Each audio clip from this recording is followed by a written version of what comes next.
Hey everybody, today I'm going to be reading Psalm 25, so let's get to it. This says, of David, to you, O Lord, I lift up my soul, O God, and you I trust.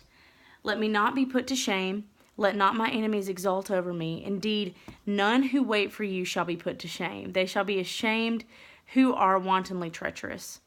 Make me know your ways, O Lord. Teach me your paths. Lead me in your truth and teach me. For you are the God of my salvation. For you I wait all the day long. Remember your mercy, O Lord, and your steadfast love, for they have been from of old. Remember not the sins of my youth or my transgressions. According to your steadfast love, remember me, for the sake of your goodness, O Lord. Good and upright is the Lord. Therefore he instructs sinners in the way. He leads the humble in what is right and teaches the humble his way. All the paths of the Lord are steadfast love and faithfulness for those who keep his covenant and his testimonies. For your name's sake, O Lord, pardon my guilt, for it's great. Who is the man who fears the Lord? Him will he instruct in the way that he should choose. His soul shall abide in well-being, and his offspring shall inherit the land. The friendship of the Lord is for those who fear him, and he makes known to them his covenant. My eyes are ever toward the Lord, for he will pluck my feet out of the net.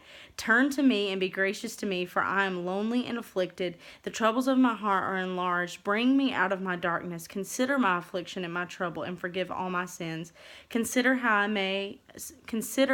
many are my foes, and with what violent hatred they hate me. O guard my soul and deliver me. Let me not be put to shame, for I take refuge in you. May integrity and uprightness preserve me, for I wait for you. Redeem Israel, O God, out of all its troubles. The historical context and literary context that I've found actually kind of go hand in hand. A great article that I found says, this psalm is ascribed to David, his plea to be forgiven of sins, and his mention of his many enemies would seem to fit the time when Absalom plotted to seize the throne. So Psalm 23 talks a lot about Absalom as well, and so this is kind of leading out of that. But David is just, he's on this journey, and he's saying, God, I need your instruction. He says, lead me so many times in this psalm, and I know that I can relate to David in that way because, like being in college and just a young college student and trying to figure things out, I do every day. I'm like, God, lead me because I don't know where I'm going. I don't know what I'm doing. And this article also says, David lifted his soul up to Yahweh, the dwelling place of the Most High in the heavens. Therefore, David in thought lifted his soul or very being into Yahweh's presence. By referring to the Almighty as my God, the psalmist gave evidence of his close relationship with him. He had placed his trust or confidence in Yahweh, looking to him for aid, and pleaded that he would not be put to shame or come to disappointment as if he had misplaced his trust.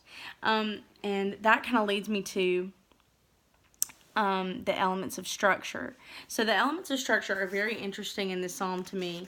It doesn't follow a pattern, but we do see kind of a flow that's unique.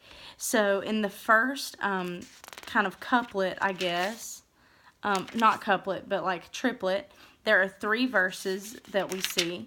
And then there's 2 couplets. So it's 4, 5, 6, and 7. Those are coupled together. And then 8, 9, and 10 are together. So that's another triplet. And then there are 5 verses all together. So this is when David is praising God. Like he's really making a statement to worship in this big chunk of the verse. So he says, for your name's sake, O Lord, pardon my guilt, for it's great. Who is man who fears the Lord? Him he will instruct in the way that he should choose. So that those are the elements of structure. Now the poetic elements are really fun. I love literature, and so this is something that's really fun for me to dig out. But we see some repetition in verse 2, verse 6 and 7. Those are together, and then verse 18 and 19. So in verse 2 it says, let me not be put to shame. Let not my enemies exult over me. In verse 6 and 7 it says, remember your mercy, O Lord, and your steadfast love, for they have been from old.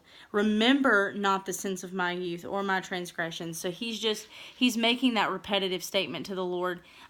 Maybe not even necessarily to the Lord, but to himself, like he is allowing his soul to be reminded that God is faithful in the process of asking the Lord to remember that he is faithful. And then verse 18 and 19 says, consider my affliction and my trouble and forgive all my sins. Consider how many are my foes and with what violent hatred they hate me. So that is kind of a more depressing line, but he's just saying consider, just think about. I think about a child that's that's asking their mom or dad for maybe a puppy for Christmas, and the parents are like, no, and the kid's just like, well, can we at least just think about it? Can we at least just talk about it? And I feel like that's how David feels in this moment. He's just saying, just think about my affliction and my trouble and forgive all my sins. So God, like, consider all the things that I have gone through, and then let that fuel your forgiveness for me. And consider how many are my foes and with what violent hatred they hate me. So God, just think about the people that have come against me, please, and have pity on me. So that's the repetition. And then the imagery, gosh, I love this imagery. It's in verse 10.